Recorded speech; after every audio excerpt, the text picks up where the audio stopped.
हमारे चैनल को जरूर सब्सक्राइब करें। हेलो व्यूवर्स, कोझिकोड केरला के लोकसभा के सांसद श्री एम के राघवन जी आज वित्त मंत्री से मिले। वेज रिवीजन हेतु और public sector general insurance companies के यंग एम्प्लॉयज के संबंधित कई मुद्दों पर उन्होंने वित्त मंत्री से चर्चा की।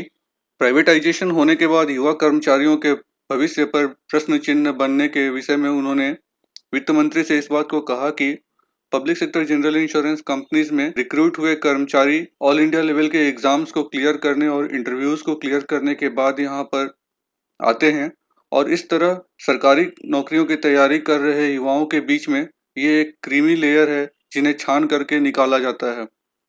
अगर प्राइवेटाइजेशन होता है तो उनका जीवन एकदम से रुक जाएगा और उनके भविष्य पर एक बड़ा प्रश्न चिन्ह लग जाएगा। इन युवा कर्मचारियों ने अपना खून और पसीना दे करके पब्लिक सेक्टर कंपनीज को आगे बढ़ाने की कोशिश दिन रात की है और इस तरह हमारा भी ये फैसला होना चाहिए जिससे कि इनका भविष्य सुरक्षित रहे और ये पब्लिक सेक्टर कंपनीज में आगे बरकरार रहें। Madam, as you already know, general insurance plays a prominent role in India. This sector is not only strategic but also the most important considering the various risks they undertake.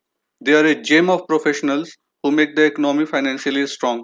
जब भी सामाजिक आपदा होती है तब भी पब्लिक सेक्टर कंपनीज आगे बढ़ करके समाज की और देश की मदद करती हैं और हमेशा से प्रयास करती हैं कि जल्द से जल्द अर्थव्यवस्था सुदृढ़ हो और अपने पैर पर खड़ी हो सके। Madam, these companies have a large workforce who are committed and dedicated to the public. Majority of the government insurance schemes are provided by these companies. Over the years, these companies have contributed a large number of dividend to government.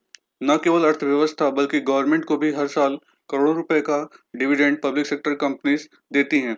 Public sector companies के मुकाबले private sector companies ज़्यादा से ज़्यादा लाभ अर्जित करने का प्रयास करती हैं और इस तरह से रेगुलेटर IRDAI ने भी उन पर कई बार अनेकों तरह के प्रतिबंध लगाए हैं और इस बात से भी ये प्रमाण मिलता है कि अर्थव्यवस्था में पब्लिक सेक्टर कंपनीज का कितना महत्वपूर्ण किरदार है। The public sector companies are the central pillar of our economy. I request the honorable minister to urgently consider the following matters on priority basis. आगे उन्होंने अपनी बातों को वित्त मंत्री से कहा है, The government must go back to its earlier plan of merging public sector general insurance companies और इससे ये फायदा होगा कि कंपटीशन कम होगा चारों पब्लिक सेक्टर कंपनीज में, वर्कफोर्स भी एडजस्ट हो जाएगा और साथ ही साथ सबसे इम्पोर्टेंट एक बहुत बड़ी public sector company general insurance sector में खड़ी होगी जिससे बड़े रिस्क को अंडरराइट करने में सरकार को मदद मिलेगी। आगे उन्होंने अपनी बात को रखते हुए कहा है, the government should bring in a safe career option for the young recruits of the company. सबसे महत्वपूर्ण है कि जो युवा कर्मचारी पब्लिक सेक्टर कंपनीज में आए हैं उन्हें रिटेन करना बहुत ज़रूरी है क्योंकि अगर वो दूसरी कंपनीज में चले गए तो इससे जनरल इंश्योरेंस कंपनीज का ही नुकसान होगा।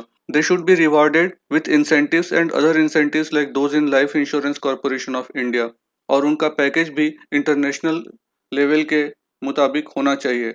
Veg revision pending for the employees of the general insurance industry should be completed at the earliest.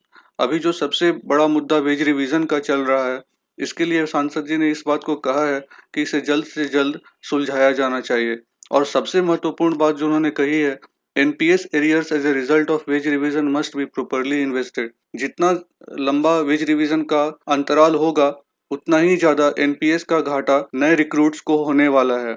इसी बात को उन्होंने कहा है, एरियर्स मिलने के बाद जो NPS की राशि होगी उसे सही ढंग से निवेश किया जाए।